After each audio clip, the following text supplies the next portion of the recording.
Dan sekarang ini kita nak beralih ke segmen pertama kita, iaitu kita lihat bagaimana situasi sekarang ini pasca pandemik COVID-19. Kita lihat bagaimana dunia semakin pantas berubah, terutama juga dalam dunia perniagaan, dan juga kita lihat ramai usahawan yang dah beralih kepada platform perniagaan dalam talian. Namun persoalannya, Syafiqah, berapa ramai yang mampu bertahan dan berapa ramai yang dah kecundang?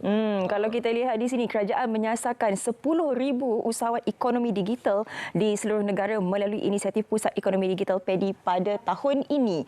Jadi bagaimana sebenarnya, seperti mana Munawar katakan tadi, untuk kekal relevan dalam industri ini, kita terus saja bersama dengan Jurulatih Pemasaran Digital Abdul Nur Muhammad Arif. Assalamualaikum, selamat pagi. Waalaikumsalam warahmatullahi wabarakatuh. Hari ini kita nak bercerita mengenai tajuk kita sangat menarik, krisis jualan dalam perniagaan. Bila kita bercakap mengenai krisis ini, apa yang perlu ataupun faktor-faktor yang perlu kita lihat dalam sesuatu perniagaan itu untuk memastikan perniagaan itu lebih kekal lama dan juga kekal relevan? Baik, Assalamualaikum warahmatullahi wabarakatuh.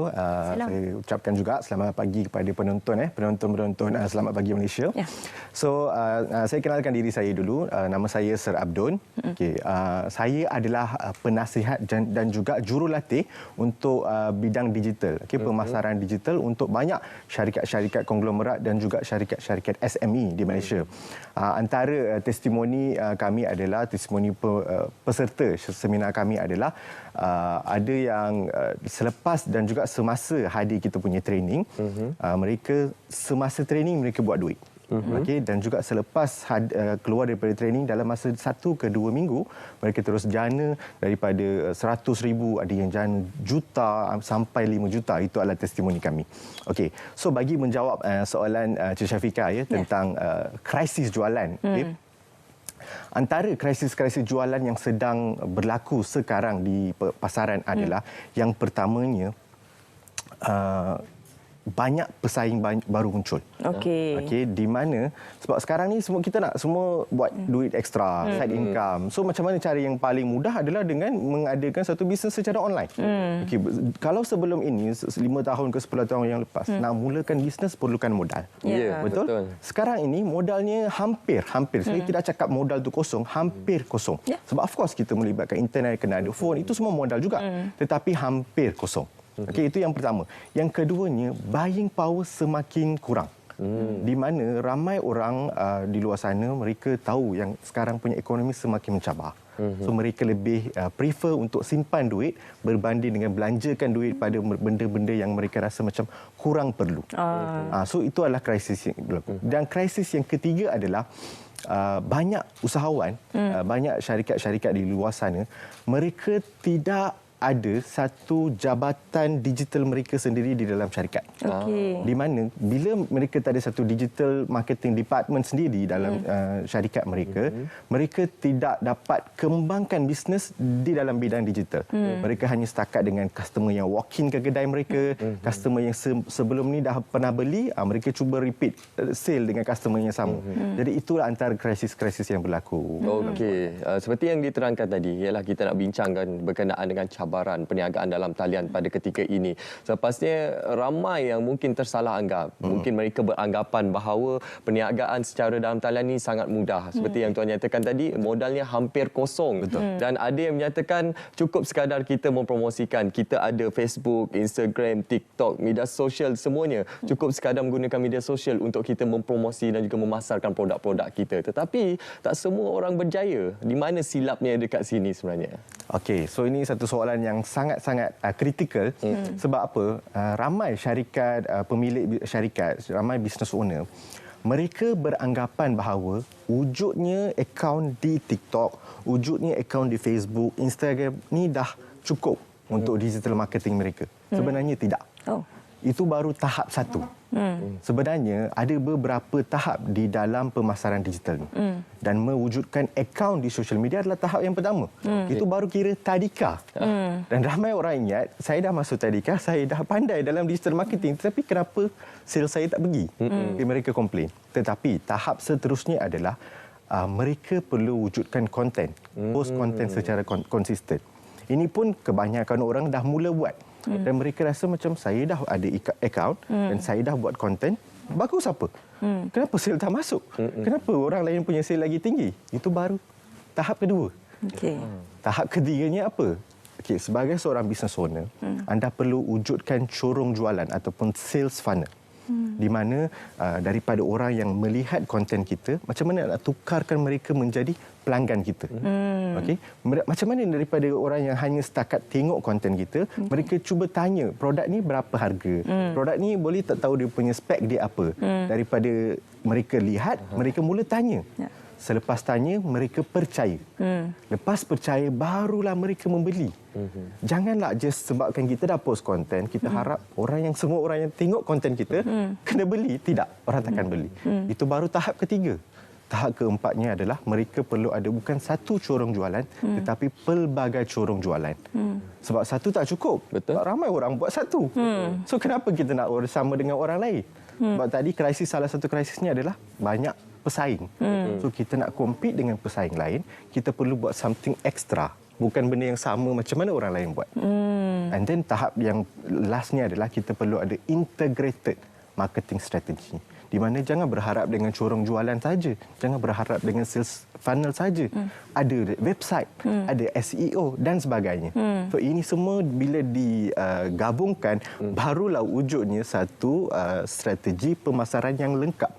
Bukan hanya dengan ada wujud account, bukan hanya dengan wujud posting secara konsisten, kita punya sale akan naik. Macam tadi Tuan ada cadangkan supaya setiap syarikat itu sendiri akan ada jabatan ataupun unit digital marketingnya itu sendiri. Tapi mungkin business owner akan fikir, kenapa mereka nak kena buat sendiri sedangkan benda itu kita boleh sub pada syarikat yang mungkin lebih baik daripada mereka dan boleh fokus kepada apa forte syarikat mereka sendiri. Jadi kenapa? Okey, ini sebenarnya soalan yang agak kontroversi sikit. Sebab apa? Sebab ramai orang yang ada servis outsource ni, mereka jadi agensi. Ya. Benda ni sebenarnya benda tu bagus. Tetapi adakah ianya bagus untuk tahap syarikat anda sekarang? Sebab setiap syarikat tahap dia berbeza, dia dekat standard yang berbeza. Okey. Yang pertama, kenapa outsource ni kurang bagus? Saya tak cakap dia tak bagus langsung.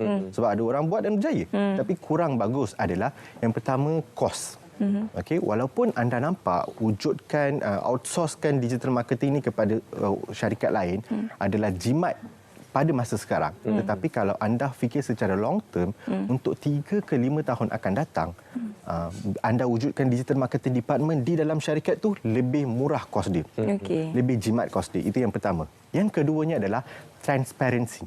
Okay, di mana apabila melibatkan syarikat luar, kita tak dapat semua data-data yang mereka pegang. Data mereka tu mereka pegang. Dan kita tidak boleh pasti 100% data itu adakah digunakan hanya untuk kita ataupun mereka guna data itu untuk syarikat-syarikat lain juga.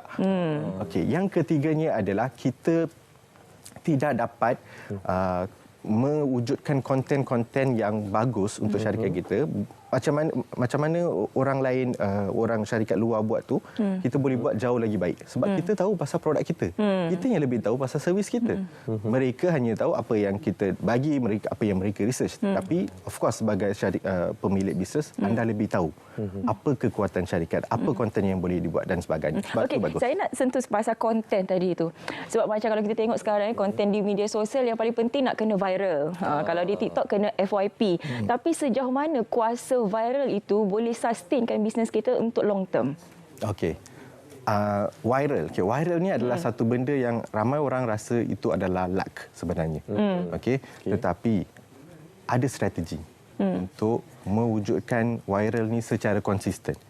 Dan itulah yang sebenarnya kami punya syarikat parent kami, which is KNKV Group, buat.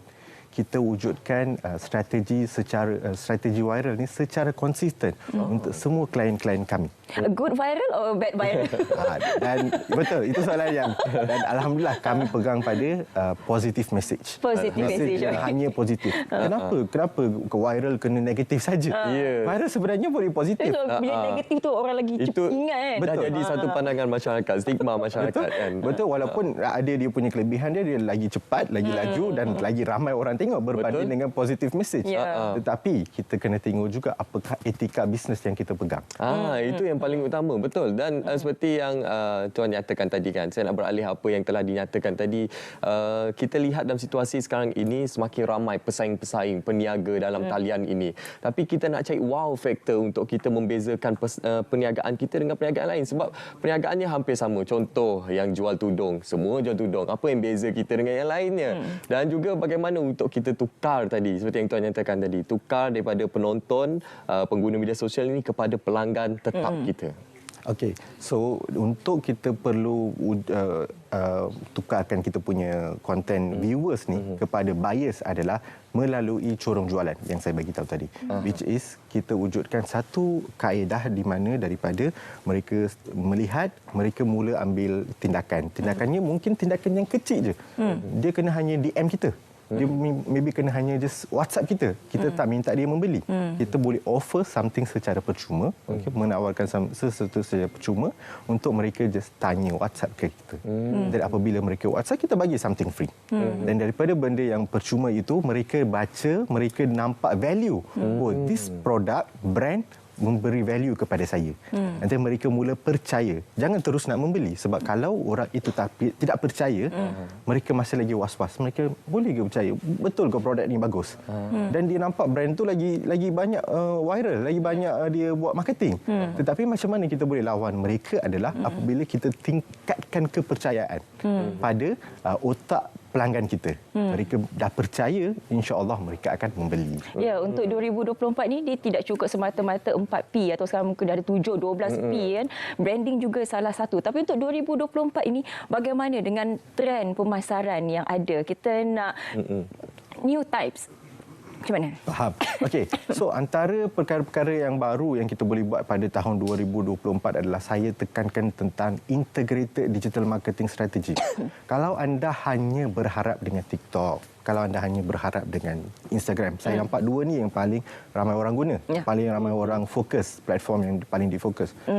Anda akan jadi sama saja dengan kita punya competitors. Macam mana kita nak outstanding adalah apabila kita boleh combine TikTok, Facebook, Instagram, tiga ni social media. Itu satu, itu baru satu. And then kita combinekan dengan search engine optimization. Kita ada blog, artikel, website dan sebagainya. And then kita wujudkan email marketing, SMS, kita wujudkan database marketing. Kita combine tiga-tiga ni. Ini tak ramai buat. Tetapi tuan-tuan dan puan, nak buat perkara ini bukan senang. Sebab itulah kena wujudnya satu pasukan digital di dalam syarikat sendiri. Nak outsource benda ni, social media charge dia lain. Nak buat database charge dia lain. So charge makin tambah. Dan last kita takkan buat. Betul. Kos mahal ni. Better tak nak buat. Fokus satu. Saya yakin sebenarnya ramai dalam kalangan penonton kita, terutama kepada peniaga-peniaga dalam talian sekarang ini, tertarik dengan apa yang telah dikongsikan oleh Tuan tadi. Mungkin ada platform-platform yang boleh mereka ikuti untuk mereka dapatkan ialah rundingan ke khidmat nasihat daripada pihak Tuan. Baik. Okey. So tuan-tuan dan puan, penonton-penonton sekalian boleh rujuk website kami, laman web kami mindskillstraining.com.my di mana kita memberikan consultation secara percuma, okey, dalam bentuk online dan juga kita jemput mereka datang ke office kita untuk kita go through mereka punya bisnes. Apa level bisnes mereka, pemasaran mereka, dan kita juga memberikan consultation. Dan juga yang terkini adalah kita berkolaborasi bersama dengan Abang Abu. Abang Abu adalah seorang sifu kewangan yang terkenal di seluruh Asia. Beliau adalah partner kepada Robert T. Kiyosaki. Okey, penulis buku Rich Dad Poor Dad. Okey, di mana beliau juga menjadi partner kami untuk menawarkan consultation untuk kita punya peserta, insya-Allah. Okey, jadi dalam perniagaan ini lebih baik kita bertanya kepada mereka yang lebih pakar, tapi untuk berkaitan dengan digital marketing ini lebih baik sebab kita saja yang memahami produk ataupun servis dalam syarikat kita sendiri berbanding daripada orang luar. Saya lagi tadi Mindskill Training Betul, mindskillstraining.com.my. Okey, apapun kita ucapkan terima kasih kepada Sir Abdul Nur Muhammad Arif, merupakan jurulatih pemasaran digital digital. Banyak yang kita belajar pada hari ini, khususnya bagaimana untuk kita mempromosikan dan juga memasarkan barangan kita untuk kita menjadi satu azam baharu untuk kita menjadi perniagaan yang lebih baik untuk tahun ini. Ya, jadi diharapkan tahun ini lebih ramai lagi usahawan digital di luar sana dengan pelbagai inisiatif yang diberikan oleh pihak kerajaan. Okey, kita nak berehat seketika. Munawar, selepas ini akan kembali semula bersama dengan kami pastinya dalam Sapa Pagi Malaysia.